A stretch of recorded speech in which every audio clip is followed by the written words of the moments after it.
Good afternoon. This is the June 21st, 2022 meeting of the Fairfield Harbor Management Commission meeting.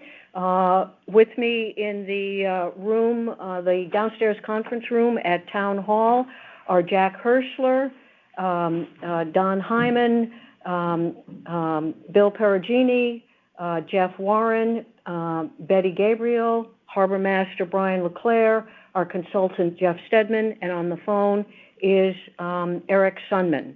And Madam Chairman, Pat Carroll as a member of the public. And Pat Carroll has joined us. Welcome, Pat. Thank you, ma'am. Hi, Kim. Can you hear me? Yeah. Oh, thank you. Sorry. Yeah. That was Eric, right? Yes. Loud and clear. Great. Thank you. Loud and clear. Okay, we have a flag in the room. Let's call this meeting to order and pledge allegiance. I pledge allegiance to the flag of the United States of America, to the republic which stands one nation, under God, indivisible, liberty and justice for all. So, everyone, the first item on our agenda this evening is the approval of the minutes from the May meeting. Betty has been swamped, and we will look forward to doing the May minutes at our next meeting. So that's to come. The chairman's report basically is a number of emails sending the link to the very excellent annual report of the harbor to a variety of organizations and friends who would be interested in seeing the report. Included in that were Sasquatch Community Sailing, the Director of Conservation, the Chair of the Shellfish Commission, the Manager of the Country Club of Fairfield, to Jeff Engborg, a manager of Pequot Yacht Club, and with those transmissions, I also included the information that there were a number of links to Jeff's excellent presentations, and hopefully people will take a look at them. The first item on my report are the emails to Dave Kelly and Mary Mayo, who are in charge of IT and the town's website. We've asked the town to monitor the number of hits that those presentations, which Jeff went to some pains, the links to which Jeff went to great pains to embed in the annual report. We're curious to see what kind of interest and how many people take a look at them. And because the annual reports were not all distributed by these various organizations just at the time that the reports were issued, I re-emailed them and Mary Mayo and Dave Kelly and asked them to extend the monitoring period till the end of the month. So we will, hopefully there will have been on that basically 2-week period that the annual reports has been available to folks. Hopefully that will, there will have been a fair number of folks taking a look at those presentations. And in any event, we'll have the numbers at the next meeting. So any questions, Don? Was the link also issued to the news media? I did not. No? I did not. That could be done. That's a good idea. I mean, just... It's a very good idea. Interrupt you, but the reporter that wrote the article that was in the newspaper, Josh. I could email that to him if you want. Yeah, he's one, and there are probably a few others I could. Okay. Well, that would be great. I did a thing for the Coast Guard, so if you want, I've got a whole distribution for the whole, wear your life jacket, safe boating. Great. So if you want, let's do it. You send me the link and I'll send it out. Use Channel 12, all those media outlets. Okay, I think I sent you the link. I think I sent Bill and Don the link. Oh yeah, I did. That's right. Separately because you guys would not have received it through the harbor master or through the yacht club. So I can resend it to you. No, I have it. I've got it. Okay, that would be great. Yeah. That would be great. I'll send you the names in addition to Josh, others that if you want to send it, and sure. maybe a sentence that you Absolutely. preface it with that might be useful. Absolutely, no, that's great, let's do that, and if you'd send that out, Bill, that will. would be great. Yeah. That would be great. Because it is a great report. It's an excellent report, and we can certainly extend the period of time. There's no magic to what date we ask for the report for the town, technical folks. So that would be great. Also, I didn't do it yet, but send it to the DEEP and the Corps of Engineers, and also to the state legislators. When I talked with Ms. McCarthy and Senator Wong at Blessing of the Fleet, I said I was going to send it to them, and I didn't. So, Okay. so we can distribute it that way, too. Yes, we should be sure that they all get it too. Yeah, okay. Thank you. Good ideas, excellent ideas. Any other suggestions or ideas? Okay. Moving right along, I have moved right up to the front, the harbor safety drill that, I know that the harbor master participated in it, but Jeff Engborg, it's his brainchild, and he's got a report for us on how that went. It was last week. Hi there, everyone. Yeah, we have, let's see, there was 3 people in this room that were in the drill and 1 on the phone. Eric Sunderland was there too, so. Oh, good. It's a pretty interesting drill, but every year the yacht club puts and hosts or invites different agencies, first responders to participate in an harbor safety drill. This particular drill, we had fire department, there must have been at least 15 firefighters there. We had 10 junior instructors, we had 5 or 6 Marine Department employees. We had insurance company there. We had Windcheck Magazine, News 12, 8MR. So they were all participating in the drill. It's a pretty interesting drill because we try to leapfrog every year and make improvements. Each player has a say. We get valuable information from everybody, and then we use that to move forward with. So it's been a pretty successful thing. The biggest mission here is multi-agency communication, so that, and the drill's also designed to overwhelm any one agency because we have 10 buoys, 10 simulated man overboards in the water at one time, and that creates a lot of confusion, or it could, in another instance where you don't practice, create more confusion on who's on what and where they are and stuff like that. So it's kind of a cool thing. I'll hit play now. There's News 12 coverage, so if you want to watch that on News 12, you got to go online and find their coverage. I don't think I can link to it on this TV. We can try if we have patience. But so this is the video that I kind of put together with an app. It's not great, but it has a mixture of Jeff Stedman's photos. This is one of Jeff's photos. So Jeff Stedman was out there. Hugh Smith was out there using his boat as the observation boat. And there was about 4 people on that boat observing the drill, including our harbor master here announcing the start of the drill with the Securite announcement. There's a lot of room for improvement, of course, but there's also a lot of spontaneous improvisation here, which is kind of cool. So Jeff, if I can get you to push the play button there, we can watch the video and I can answer any questions afterward. No. I think it was the mouse we hit. Right. Did you do it with the mouse? Yeah, they moved the mouse to right there. So this, and they might have to adjust the volume. Yes.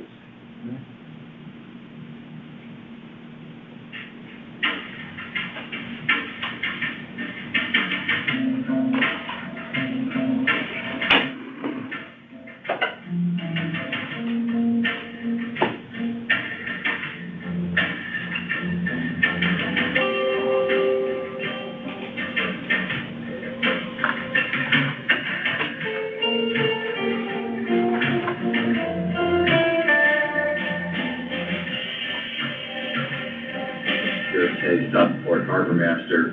This is a drill off the Stockport Harbor Master. All vessels in the area take note. Repeat. Stockport Harbor Master. This is a drill off the Stockport Harbor. All vessels in the area, please take note. Out. What's station success? Fairfield Fire Command, this is PYC Whaler Foxtrot. This is a drill reporting simulated buoy on the water at location Foxtrot. The buoy is now aboard and we are making way to E Yacht Club Yard Dock. This is a drill, Whaler F. Good copy, Whaler F.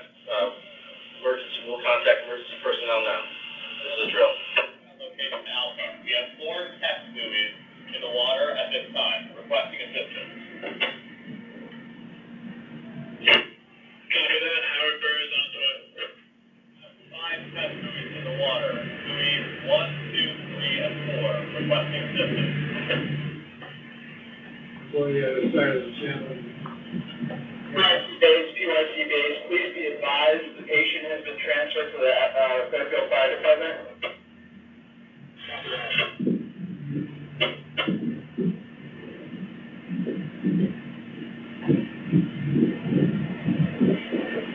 Patient Bravo, we have 5 chest buoys in motion at this time.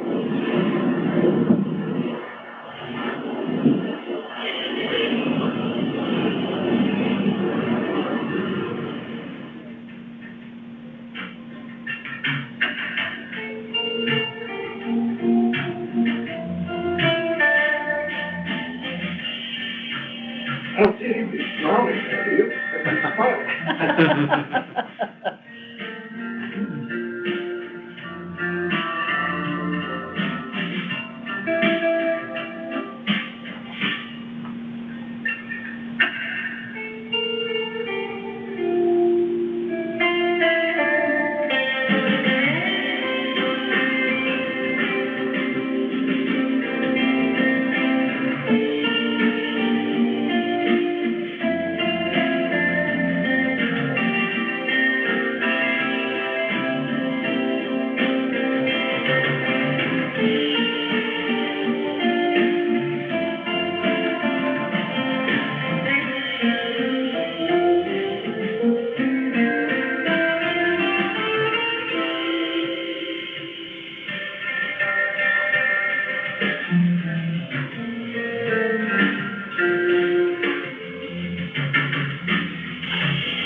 Well done, Jeff. Really well done. Any questions from anyone? So for those of you on the phone, I apologize. Jeff put together a video presentation of the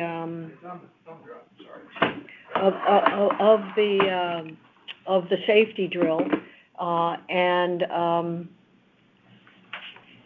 Eric and Pat, I can send you the link. I can send you the.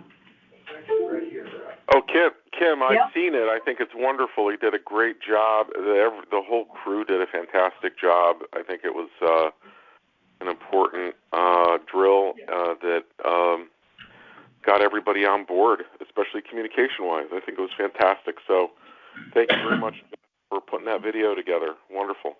Okay, so you've seen it, and Pat will get it to you. Yes, ma'am. If I may, in addition to the annual report, it seems that there are 2 other events that might well be sent to the local papers. The drill itself, I'm sure Jeff would have a nice piece of paper that could be sent to them. And the blessing, let's see, Jeff took photographs, and the program that was I don't think you could send the program. It has the contributors, but Jeff, I think, or someone could put together a bit on the blessing. It has such a background with some photographs, and once again, it would bring to the attention of the public just what the Harbor Management Commission is doing in Southport Harbor. I think sending the annual report is a great idea. Thank you very much. Thank you. Thank you. Brian? Madam Chairman, the News 12 was there, the yacht club was able to arrange, so I have, if you want me to show. Sure. I think this is the seat of it. They had great coverage beginning the morning of the event. And boating season is underway, and a local yacht club wants to make sure its sailors are prepared should there be trouble on the water. News 12 Connecticut's Lauren Fabrizi reports from Southport Harbor. They've been able to travel so much for sailing and spend a lot of time on the water. It's something Hannah Nightingale has been doing for years. Now passing on her love of the sport to kids at the Teapot Yacht Club in Southport. She's the club's assistant head instructor for the junior sailing program. It's really awesome to be involved in behind the scenes and see the work that goes into setting this program. While most of her days on the water are filled with fun. I've had a concussion from hitting the boom, which happens to most sailors.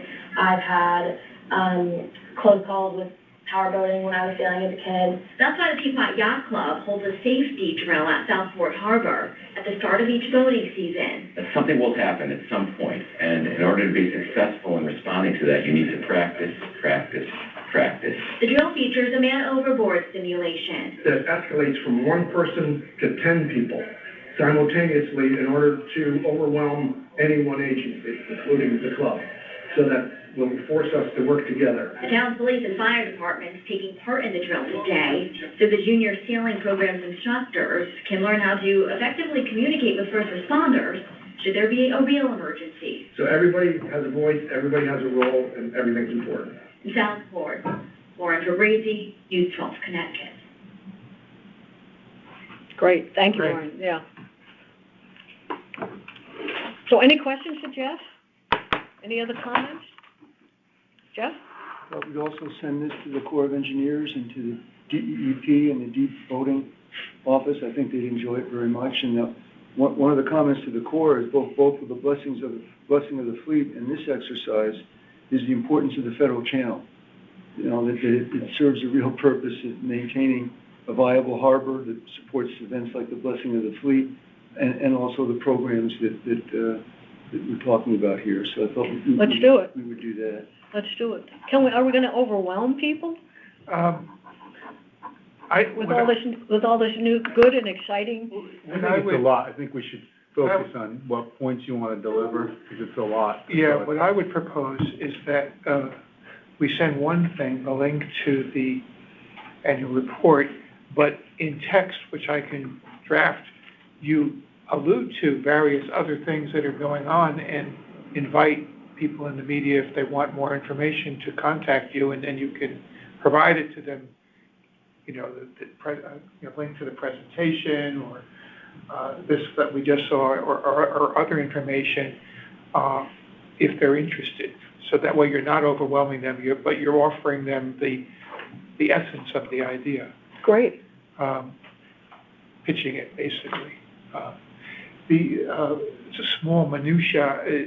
I think we're referred to as the Southport Harbor Management Commission in this. We are Fairfield Harbor. Fairfield Harbor Management. Is that difference an issue, or should it be Fairfield versus Southport? Is that confusing or inaccurate, or? Well, it's inaccurate, but I don't know that it's confusing. Does it matter even? I'm just raising it as maybe it's a difference without a distinction. Well, Brian is the Fairfield Harbor Master, and that. I'm actually both. Right. So that, Fairfield and Southport, the way they structured it. Yeah. Right. And technically, there's only one harbor, right? Yeah. Southport. One harbor, but harbor masters also could do the coast jurisdiction. Right. So So from Ash Creek to West. His jurisdiction is bigger than the commission. Oh, right. He's bigger than we are. Right, that's right. Exactly. If one of our goals is to try to build awareness of our commission, we might want to think about being consistent in how we refer to ourselves and our titles and so forth. Well, I So think, that repetition is accurate, that's all. well, officially we are. If somebody were to Google Southport Harbor Management Commission, does Fairfield come up? Yeah, that's how I always, Oh, okay. It's just, Yeah. it's a kind of an editorial small point, but I just, consistency is Important. sometimes important. Jeff? I think if you look at the harbor management plan, it refers to you guys as the Southport Harbor Management Commission. No, I think it's Fairfield Harbor Management Commission for Southport Harbor, the Southport Harbor Management Plan, the Fairfield, but you're right, we try to be consistent, but I don't. It helps to build I it. don't think it's a big deal for this right now. But you're right, it should be consistent with that. I have a question, Kim, for Jeff, relative to the drill. What did you learn this year that you didn't know? You've done this every year for the past several, Yeah, I don't right? have my notes with me, but yeah, we learned a lot every year. We learned how to make the next drill better.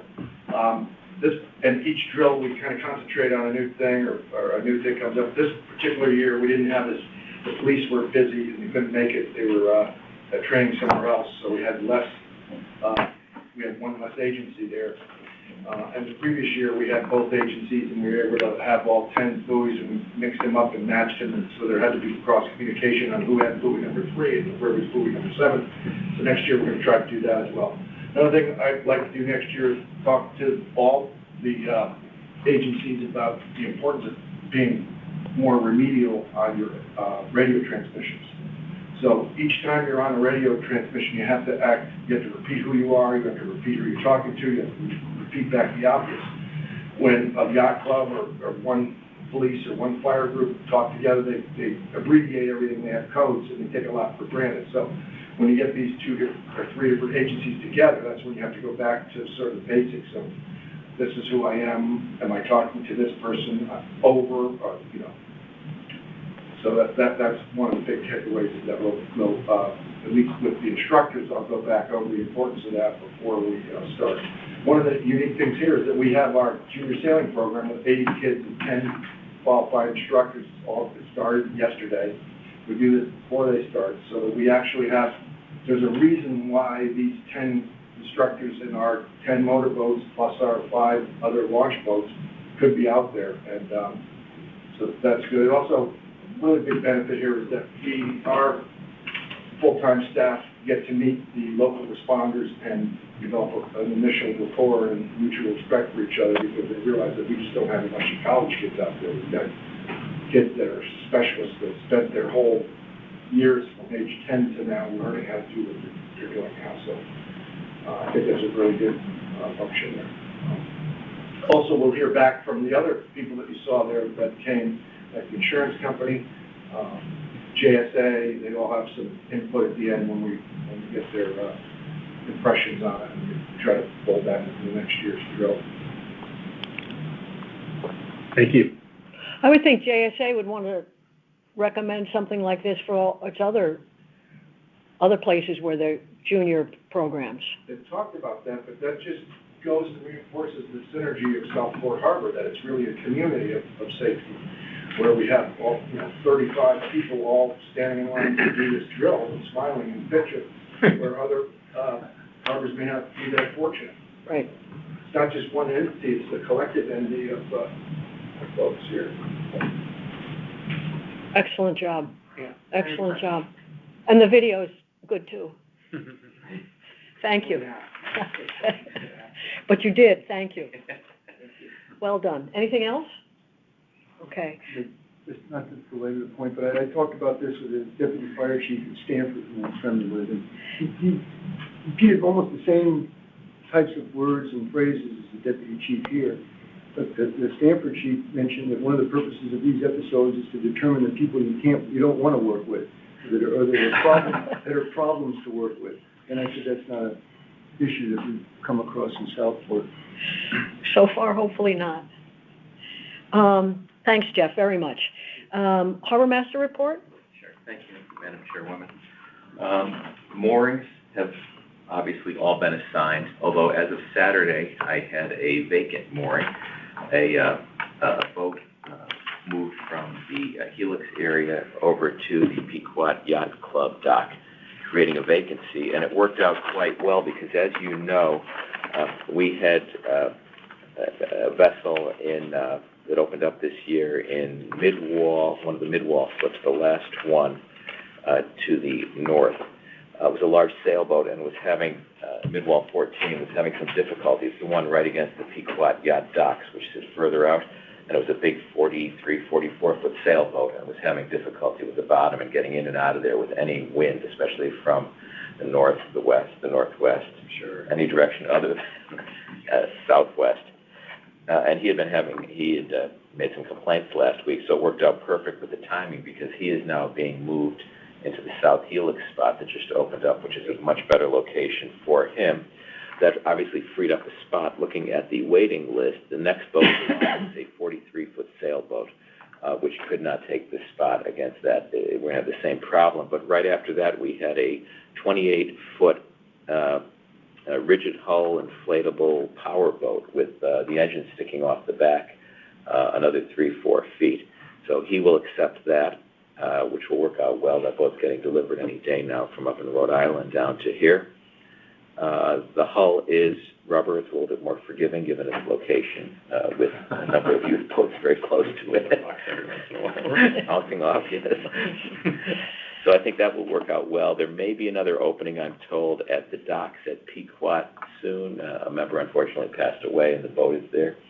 So if that does, that may pull someone else off of the Helix who may be next in line, which frees up the spots. We may be able to get a large sailboat, another one, into the Helix area, which is unusual to have, because we can only fit boats that are that big. I said the one that's next is a 43-foot sailboat that draws 6 feet.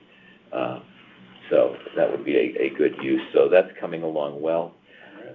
Been out there inspecting with my little dinghy all of the moorings, checking people's lines, making some comments, people that tie their own lines up, which is not a good idea. People that don't know how to tie necessarily correctly to a cleat. You cannot come over, as you know, the pulpit down. That's just going to pop off on you. So we've worked with that. We've also, I also had about 7 boats on the wrong moorings. Wow. It just takes one. As soon as one is off, then I had one gentleman who was actually funny who emailed back. He goes, I knew they were all wrong, and I knew I was right. So they're all shifting back to where they belong. So it's all good, not a big deal.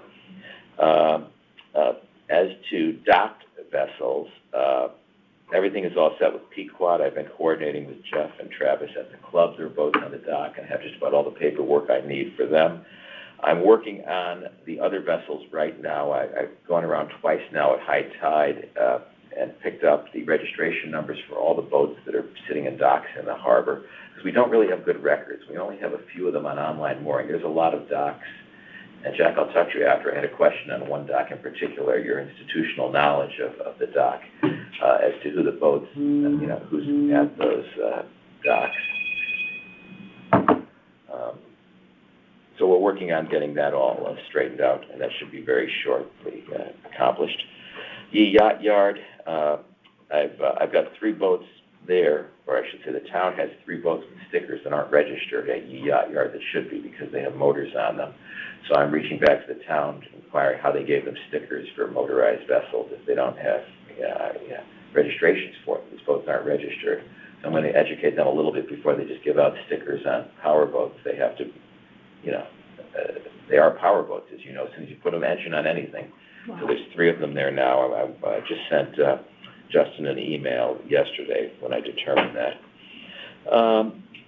So I've been patrolling, puttering around the harbor, meeting folks, talked to a lot of people at the club when I stop by for fuel, or when I just tie the boat up to my sailboat like last Sunday and just hang out for a while. A few people came over in their dinghies just to chat. So that's working out quite well. The Usgs Buoy, I think you folks have done a great job in locating that. Anyone who's been in and out of the harbor on their vessel knows that is a perfect location. We're going to miss it when it's gone in a few years. It really sets the curve as you're coming in, showing you where it is. You should not be venturing over there. As you know, it's very shallow at low tide. And it's a nice bright mark to come in with, so that's worked out very well. The Coast Guard has fixed number 7 by putting the missing placard back on it again since the last meeting. What's that? The day marker. The day marker, yeah. The big green reflectorized sign. One incident in the harbor that was reported from the yacht club's night security. A boat over several nights in the wee hours of the morning had been racing at high speeds up and down the harbor. I'm pleased to say with the information they gave, within 36 hours, the Fairfield Police were able to help us locate the vessel and speak to the operator and make sure this is not going to happen again. So that problem was resolved very quickly. Other boats, there's been great respect by the boaters in the harbor. Just last night, for instance, I was there with my dog hanging out at Lower Wharf watching the boats come in and out. And there were a few I expected I'd have to say something to. Some jet skis coming in. As soon as they hit the speed markers down to an idle, in and out, and all the power boats, it's very respectful. So I think folks have been very good in the harbor this year, which has been great. And I've been speaking to some of the kayakers when I see them, or the paddle boarders, reminding them that vessels are restricted in their ability to maneuver and don't just hog up the middle where it gets narrow. If you see a boat coming, you got to get out of the way because they can't get out of your way, even though you don't always have the right of way in those cases. We've gone to the PYC commissioning, as the chairman was there as well. We went to the safety drill, and the club did an excellent job. There are some really high caliber young men and women who are the instructors that we should be very proud of. They're very safety conscious. They really know what they're doing. I think it was a good exercise, and I think it was good that the police weren't there, frankly, because they're not always going to be there right away, and you can't always rely on, good point, calling a mayday or a call into the club and having a police boat sitting in the harbor. That's not the case. Even the fire boat is not always going to be there. So that taught them they have to act for themselves, waiting for that 20 minutes or half hour for help to get there. You're helping each other. You're a team with your 10 little boats to get out there and do your job. So I think that worked out really well. Worked on communication with them, and it was always good to learn and to practice. And we had Blessing of the Fleet, which I believe went well. I tried to organize that a little bit this year with the boats, letting them know when we would start, so boats were not just circling around the transient moorings. So I think that worked better, giving them a 10-minute warning and then a 5-minute warning to come off their moorings and back out and not have any problems. So it seemed to work uneventfully. And, excellent. Thank you. That's all right. Any questions for the harbor master? How many boats came off the wait list this year? I mean, roughly. Do we have 10? Do we have 4? Yeah, I think we remember we lost 2 moorings. Right. So I believe we took 2, maybe 3 off the wait list, even though we lost. Good. So, yeah. Okay. We made some progress. And that includes this one that's about? That includes this one that's going to come off now. I'm trying to look at my notes if I have those. I don't have my old wait list numbers, but a couple, I know a few have come off already. Okay, just curious. That's any comments? Super, thank you, Brian. We have no new applications. Old business, Lower Wharf, Mr. Stedman. We still have not formally repurposed the grant money, and that's partly due to my not getting the proper paperwork to the finance department. But we did put together a visual presentation of the work with photos of the Lower Wharf Pier. And the manager from the Port Authority, we expect, will visit with us on Thursday afternoon of next week. And they're okay with the repurposing of the money, but he said today that he would like a formal letter so that they have it for the file. And so they have a meeting in Norwalk in the early afternoon, and then I asked if they could just drive off exit 19 and meet with us on Thursday afternoon. So that's in the works. But there's no issue with the Port Authority, but to be proper, we should have it in the file that we're repurposing the funds. At the same time, we wanted to discuss the federal dredging project with them, because the Port Authority is supposed to have a role in facilitating or encouraging maintenance dredging of federal channels. So providing them with information about what we're doing there will be good as well. So that's next Thursday afternoon. Right. Great. And then sort of related, on July 6th,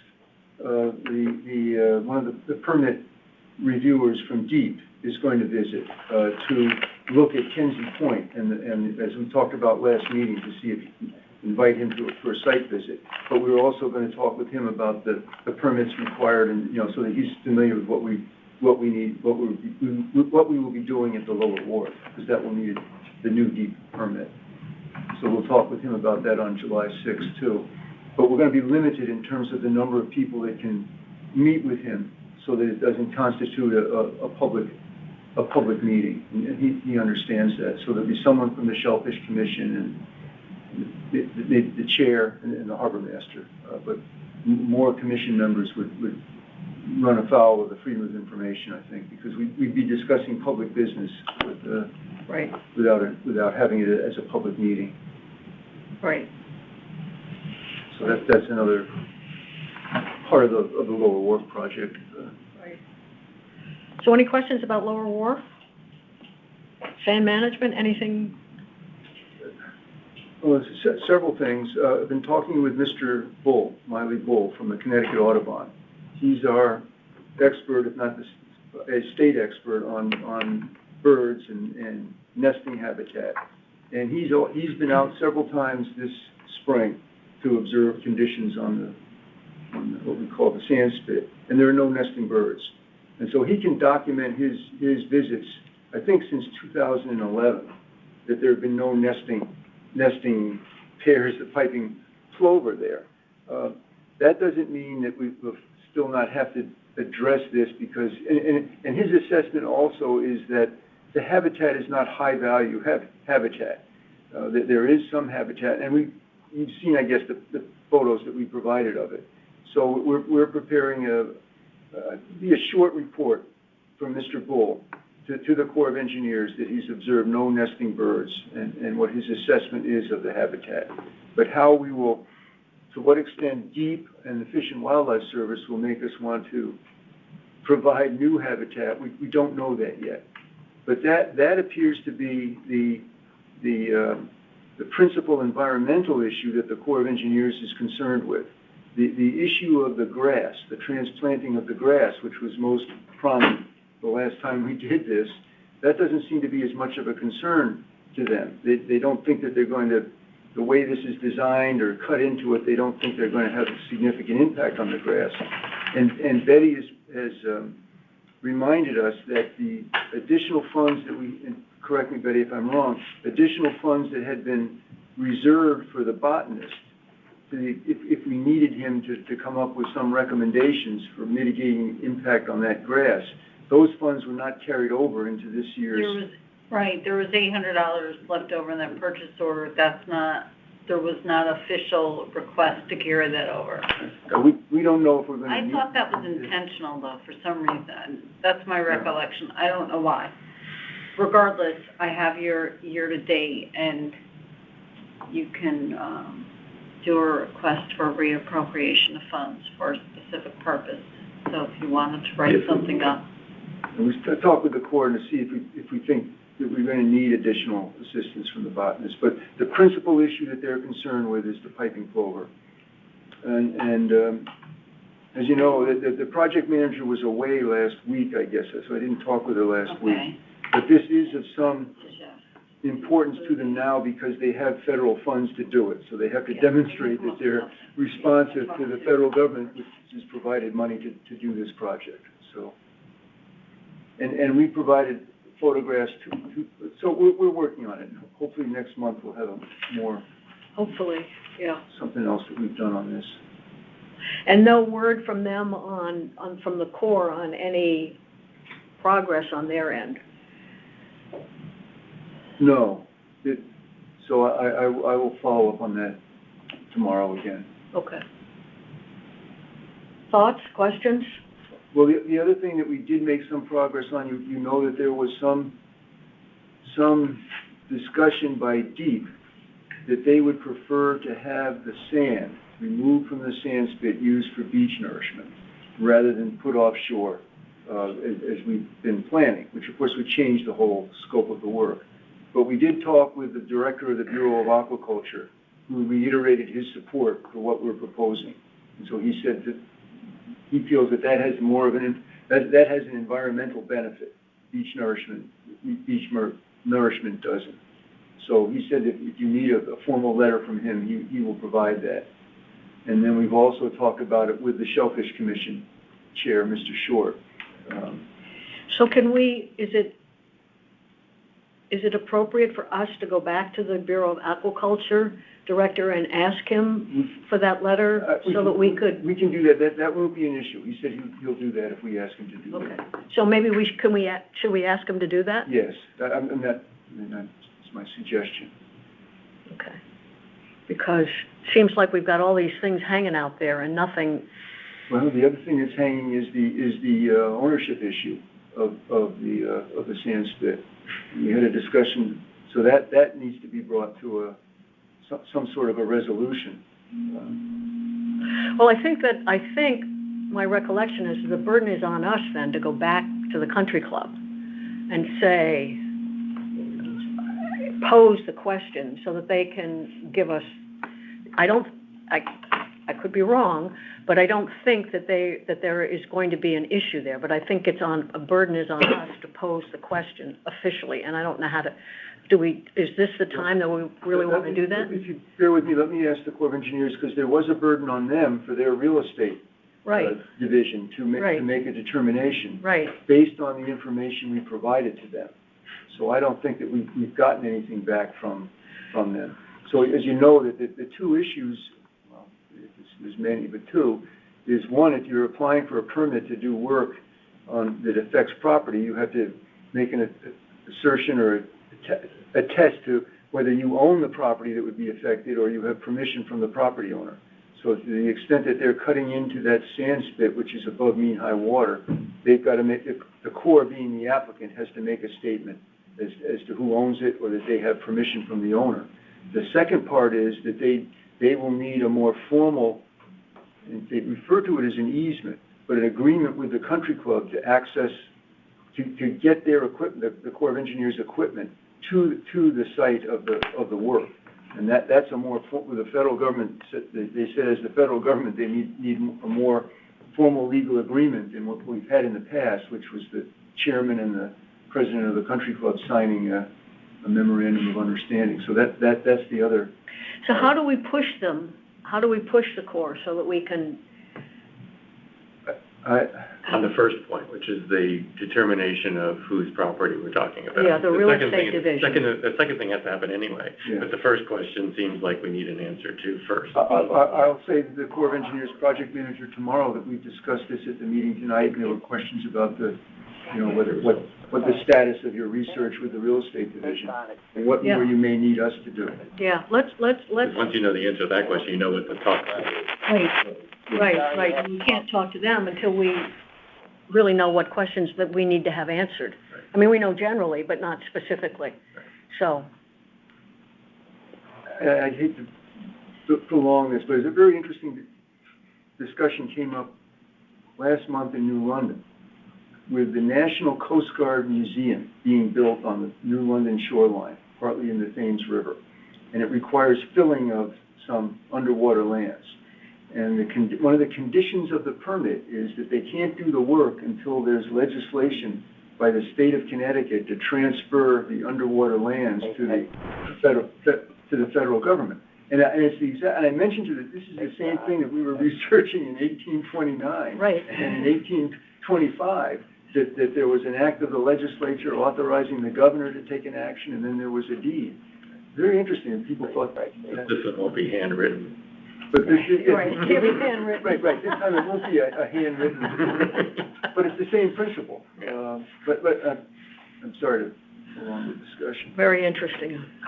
What is that? There's nothing new under the sun? What's that expression? Yes, it's the same thing. Same thing. Different. Same thing, but different. New century, same story, new century. So any comments, any questions, sand management for Jeff? Okay, thank you. You and I will get together to get this. Okay, mooring committee. Mooring committee didn't meet in the month of May. We have one outstanding issue to just get clarification on with Justin Cathcart. It's not clear what the proper fee structure is supposed to be for the folks who are assigned by Parks and Rec to the moorings off of Perry Green by the Parks and Rec Department deed. I believe those people are being charged by Parks and Rec today and for the last few years for a special fee for mooring, for the mooring tackle expense. And I think it's possible they're paying nothing for a permit fee. And so there's a question first of what's happening, what's actually happening, and then the second question of what should be happening here in terms of fairness to all the boaters in the harbor who are benefiting from the work of this commission and the harbor master and all the other support services that are provided to people in the harbor. So I think the first step is for us to meet with Justin and get an understanding of what's happening and has been for the last few years, and then to decide what the right thing is to do on a go-forward basis. It's not very clear. If you look in the fee table that's been in place for years, that's not clear relative to permit fees for these moorings, and there's nothing in any other documentation that I've seen that sort of specifies this. It's not a major point, but I think we just need to get clarity about what should be happening here and what is happening here.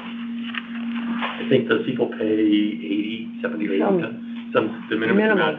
And I know that Justin doesn't put boats that are typically that are more than 18 feet long in any of those parking spaces that are facing towards Perry Green there that are controlled by Parks and Rec. And again, the only reason Parks and Rec has a role in this is by the deed that created Perry Green structure in the first place. Otherwise, they'd all be falling completely under the control of the harbor master. So we didn't meet in May because that was the only outstanding issue. It just didn't seem sensible to bring folks together for just that. Right. Great. Any questions, thoughts? Okay, super. Moving on, Plan Update Committee also has not met. As I think I reported at the last meeting, the students who were going to narrate Jeff's presentations and break them up into smaller segments got too close to the end of the school year. They didn't have the time to proceed, and so the other thing is that we are waiting for a decision from the appellate court on the Cohen case that will describe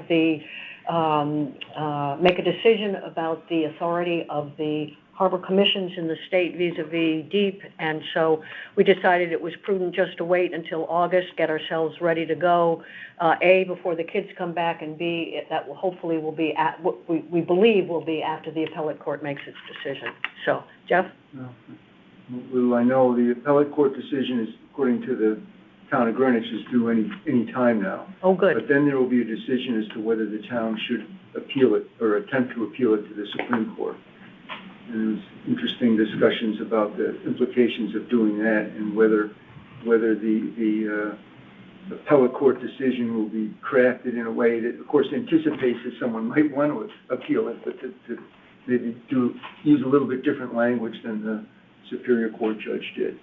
But they're anticipating that decision could be issued at any time. Okay, so the August date that we had is probably not. Might be in July. It might be tomorrow, they said. Oh, wow. Okay, well, we'll look forward to that. Any questions, thoughts? Okay, Sam and Eric, memorial benches at Lower Wharf. Any new developments, thoughts, plans?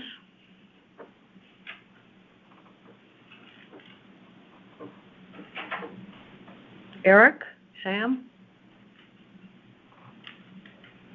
Well, hope we didn't lose. Eric, are you still there? Yes, Kim, can you hear me? I can hear you. Yep, go ahead. Okay, great. I spoke with Sam today. He had a conflict, so he was not able to make the call. Right. We have not met yet, but we know that we need to meet. We'd like to meet sometime next week and then review all of this. So hopefully for the next meeting, we'll have everything we need to continue the memorial benches. we'll look forward to that report. Okay. Thank you. Thank you. Any questions? Deputy Harbor Master search. Bill, Brian? Well, I think we learned that we didn't post the position, so we have no candidates. So Okay. That we know. I guess we need to establish the criteria for the candidates and post that. And so that's what we need to do.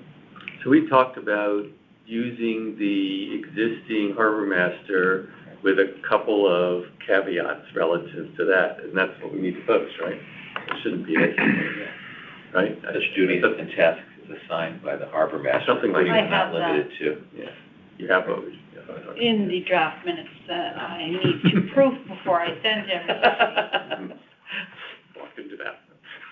No, I do have it. And so I guess the question, where else should we post it to recruit a wide candidate base? So we could put it on our website. What other methods should we use to recruit? Well, I candidates? think we posted, somebody contacted the Patch. I think I did that last You time. contacted the Patch. Something on their website. And on the phone. one of the other members of the committee posted over at, Fairweather, somebody posted at Black Rock, and we asked Pequot to post it, and The town, Okay. the town website. the town I'll website. see, And I think those were tomorrow morning, and we'll work that one out. We could have the first select woman Very much. weekly newsletter also that's Right. read by everybody.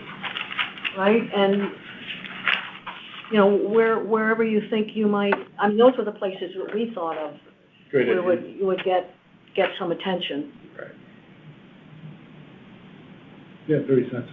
So I guess we just need to establish the job So description. what, you have to, and I think we had to give a deadline that we wanted people to submit their applications, but you have to decide how long you guys want to give them. We Right. gave a few weeks. Right, You don't want too much time to go by, but you want to give people ample time. right. August 1, August, It's summer, so I go a little bit, yeah, September 1, no, not necessarily. That's the one. 8 weeks, depending on how many candidates we get. Yeah, I think we gave 3 or 4 weeks. We had, I think at the end of the day, because things got kind of confused when we went to post, remember I think it was up for a month. A month altogether. Do you have the This last is for the- posting available? I can get my hands on that fairly I quickly. think I've sent the last posting. I don't think so. The posting for The the last position? posting. I don't recall. You sent us a couple of scans of the Yeah. candidates, but not. Yeah, I get Okay. scans of the candidates, but Okay. not the posting. I Not mean, yeah, not the posting. I may be able Some to of get my the- hands on that I'll fairly look for easily. the posting. Yeah. I'll look for the posting. It wasn't even a job description, I think, was it? It was just, Oh, the last thing we posted, didn't we post the job description? There was, because Yeah. I had it, I got it. Oh. Yeah, You must have. yeah. Link to the- Posting this Yeah, out there and the link To to the that, job Okay. if I Right, remember okay. correctly. So if you want to send, Bill, if you want to send it, I could Okay. provide it. Yeah, I don't, yeah, as far as that, I don't have it. I just got some talking points from the interviews, some skills, look for communication skills, Yeah. problem solving, but I didn't get a job description nor the posting. It's a pretty detailed job It description. was a very detailed job description. Yeah. It was like a page and a half. No, I definitely don't have that. And I have to change in quotes. in my- When we get it from you, then we'll be able to look and I could Okay, double check it. send it Yeah, to you, can and then- can you circulate that to us? yes. Who needs it? Bill, Jeff, and Brian.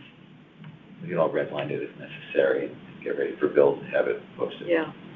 I mean, this is an insurance policy for all of us here, so, Right. so Right. the ideal thing to do would be to have this sealed up and approved by the governor by winter time, because we don't want to have anything happen to you in the winter time.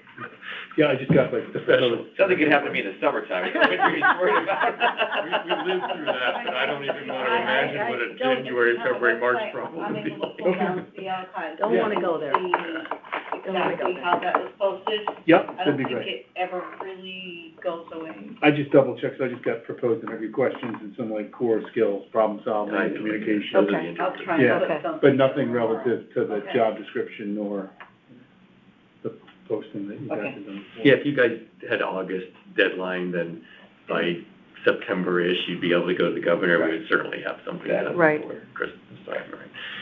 Right, and you may not have anybody. I mean, you may have only one. I mean, we don't know. Yeah. we didn't have a huge outpouring, It's all right. you know, yeah. Okay. But I believe there are people out there who are interested based on some of the folks who interviewed from last time. Do you think they would be interested in the deputy harbor master position? Yeah, I think we sent you those names. I have those, yeah. That I have. Yeah. One of them actually said he would prefer that, because he's still working, and this would be just right. Which one, who's that? I'm trying to remember, the guy who is a mooring that you talked to. So let's not mention his name on that. Okay, yeah. Does the person get a hat? Is that complete folder, or do I have? I don't get a hat and a shirt. Hard What to about I yourself? took all of it. I'll check. Should get a hat, sure. Okay, so any other thoughts or questions, Deputy Harbor Master? No, if we could just see that Yeah. job description, the posting, and then we'll amend it accordingly and Great, post it. great, go for it. Okay. Fast and easy to do. Great. Okay, we have no new business unless somebody has an item of new business to raise. Oh, hi, Kim. Yeah, Kim. Eric? It's Eric. Yep. Today, 31 years ago, on June 21st in 1991, First Select Woman Jackie Durrell proclaimed today, June 21st, and thereafter, as Howard Burr Day. And they also dedicated the flagpole down at Yee Yacht Yard at the same time. And maybe Pat Carroll was at that event. Were you there, Pat? I was. That goes with old age. It was 31 years ago. Howard Burr. So happy Howard Burr Day. Yes, happy Howard Burr Day. Is there a Barbara Burr Day? Well, there was something going on there. Hold on. I know. Well, Eric, I'm sorry we didn't know that. Yeah, you know, it's one of those things. Yeah. If you're on Jeopardy, now you know. Thank you. Thank you. Other new business from Jeff Stedman. You may know this, but I believe the engineering department is planning to have a public workshop or a meeting to discuss the plans for replacing the Perry Green bulkhead. And they talked about doing that the last week in June, which is next week. So I haven't heard an announcement of a particular date, but someone should attend that meeting. Right. We will attend. If I can't attend, Jack has indicated that he can attend. And at the last that I heard from the town engineering department was it was going to be on the 28th, 29th, or 30th. And they had solicited input from, I know, the Yacht Club and from us and from Sasquatch and a number of other organizations in town, and they have not yet announced what the most convenient time for everybody to get together is. So when we will be there, some fashion. Were you planning to attend? I tried to, yes. We provided photographs and other background materials for that work. You know, when we were working on the harbor management plan, and we had a consultant test the sediment in that area, it was contaminated with mercury and some other contaminants that came out of Horse Tavern Brook. And I'm wondering if some of that material is around, you know, might be, so that just points to the need to, when they do the work, to have appropriate management practices, not to disturb the harbor and not to do anything, not to do the work in a way that would adversely affect the environmental quality in the harbor. But they may need to do some more testing to see what the sediment is like along the base of the wall. Interesting. But we provided all that information to the engineering department. Right. And I know they've been down and looked at it, and I think they were down there, some of the folks from Pequot accompanied them. Because that also 2 months connects ago. with the bulkhead at the Yeah. Pequot Yacht Club. Right. So there needs to be coordination between that work, and the work needs to be done at a time of year that doesn't interfere with the boating use of the bulkhead. Right. So it's one of the items that was actually identified on the survey that we did 2 summers ago as needing to get done. So it's really pretty cool that people were worried about that, and then the federal funds They need to get the permit still. Right. So that's where they are now with design and permitting. That's what I believe they've, well, I shouldn't say who, that they've hired a contractor now to do the work, or to do the design and the permitting. Great. And I guess that will be a topic of the discussion at the meeting next week. Great. Well, so we'll have a report on that next meeting. Any other items of new business? Anyone on the phone? Anyone from the public have any comment? No, ma'am, thank you very much. You're very welcome, Pat. Our next meeting is July 19th. This is June 21st. July 19th. Look forward to seeing you all there then, if there are issues. If not, is anyone opposed, would anyone miss not meeting in July if we don't have items to report on? Are people around in July? I'm here. We have folks around. Good, okay. All right, we'll see how that goes then. Excellent. There being no other business, it's, Jack, motion to adjourn. Thank you. Do we have a second? I'll second that. Thanks, Don. All in favor? Aye.